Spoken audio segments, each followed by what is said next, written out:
Hello and welcome back to Airbrush Ways. I'm Jack and today we're going to go through the basics of cleaning the airbrush. Quite a few questions have been asked and I'm going to just go through my way of cleaning this airbrush when I'm using it on a daily basis. Okay, so this is the Iwata HPBH. I think it's a 0.2 nozzle needle on the end, so quite a fine instrument, and I've had this for quite a long while. All the different brushes, even Iwata's, have a little bit of a different setup. I'm going to go through the basic with this. This was the one of the first airbrushes that I bought 15 years ago, so quite old, and I've used it a lot. What I'm going to do with you is, first off, as you can see, fairly clean. I keep it in fairly good order, but to show you this test, what I'm going to do is just clip on the air. I've already mixed up a little bit of paint, so I'm just going to drop a bit of paint in there. There doesn't need to be much because all I'm going to do is show you how I'm going to clean this. First off, we'll just do a test spray. So as you can see, the paint is coming through there. So what I want to do now is clean this out, and this would be after each lot of paint that's gone through here. I'd do this straight away. So the first thing, we have our little cleaning pot. Put this in here, empty out paint that's in there. I'm just going to make sure that that MAC valve is open.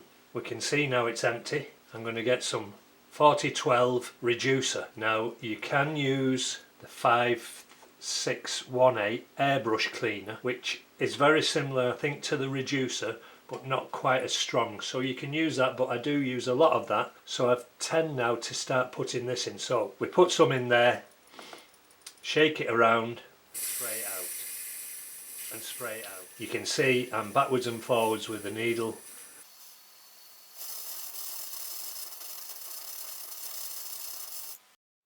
Once we've got rid of all that, put another little drop in, so we're not using a lot here, but just enough to clean it out, give it a little bit of a shake.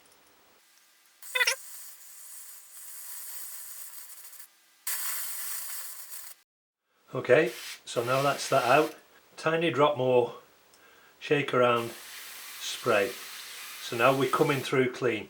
So I could use that now, another colour, and put that in there and work away, knowing that all that's coming out now is the clean stuff. But sometimes we can put paint in there and the thing might not be quite as clean. So the next step from just doing that couple of squeezes of the 4012 into there, spraying it out into the cup till it comes clear, and then adding our next colour, is we had a little bit of colour in there.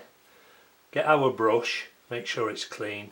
Inside there, I'm not pressing hard, but I'm just going either side of that little needle, front and back, around the cup. Just make sure that there's nothing else left in there. We can spray this again, just to check, and that's coming clean. Now if you wanted to, just to be 100% certain, say you were using black and you wanted to change to white and you didn't want that paint coming out a grey colour, I'll just undo that needle chuck and I'll turn this needle round a few times. Now I'm not pulling it right back, I'm only a millimetre out, and hopefully if there's anything around the end of the needle or underneath the needle, that now will loosen that up and that thing will come out with anything that's left in there, and as you can see there's nothing left. So that's our initial clean up. So the next thing we're going to do is show you how I would clean this out if it needed a good clean. We need to take it off the air, and I'm going to strip this down ever so slightly. So the first thing I'm going to do is take off the needle cap, so this stops you hitting the needle off your paperwork. The needle's in there, we can see that. So then I'm going to take off the back, undo the needle chuck, and slide out this thing.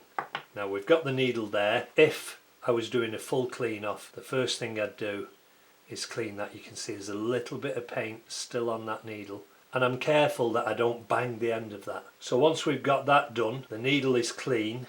I'm now going to take off the nozzle cap. and when that comes off it leaves us with the nozzle. And on this particular one we're going to undo that nozzle, which is quite small, with the wrench that's provided. That goes inside there. We just turn it till it fits and then undo ever so slightly, just twist that off, and there, that tiny thing is the nozzle. So this is your airbrush complete. What we could do if we had a problem we wanted to strip it down even further, we can take out this bit that holds the needle, we can take out the trigger, and we can even take off the air valve. So this has a quick disconnect on it, but this thing here is the air valve. That goes up inside there, and inside there now is like a little pin, and that pin connects to the top of this air valve, to that little sprung piece. And if needs be, we can also undo that and take that piece out. Now that's there is the bit that we've just taken out from in there. So if I put the needle in there, you can see that's where it comes out. So I could get the brush with the 4012, I can go in there and clean that off. I can go up here and clean this off. I can go in there and clean it off. And I can make sure that there is no paint anywhere inside there. What I'm going to do then is reassemble it by putting on a little bit of this Iwata super lube, it's called, and I just put a bit on the threads there and a bit on this thread here.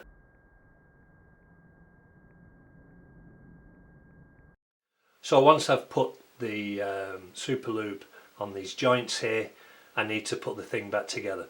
So we start off, we put this little push rod back down in the middle. It is a little bit awkward, but once you've got it in there, I tend to use the end of the paintbrush just to push it into place. Eventually, with a bit of messing, it goes back in.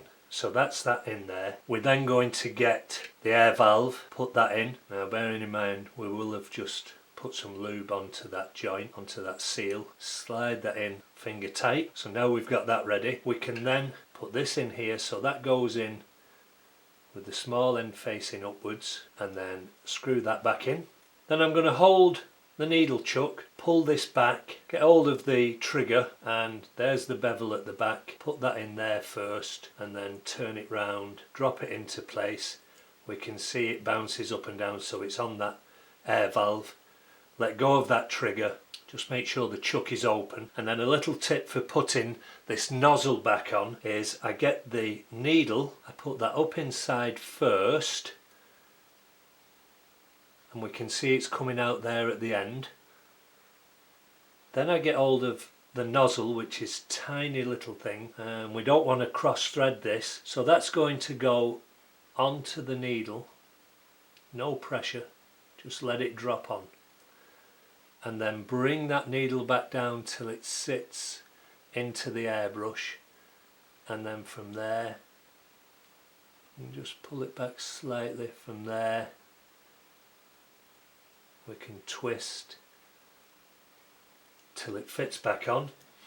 Then we get the wrench, put that in place and tighten up, just finger tight, and then we can see the needle now comes and sits up. So we can pull that back, keep it out of the way for a second, because we're now going to put the nozzle cap back on.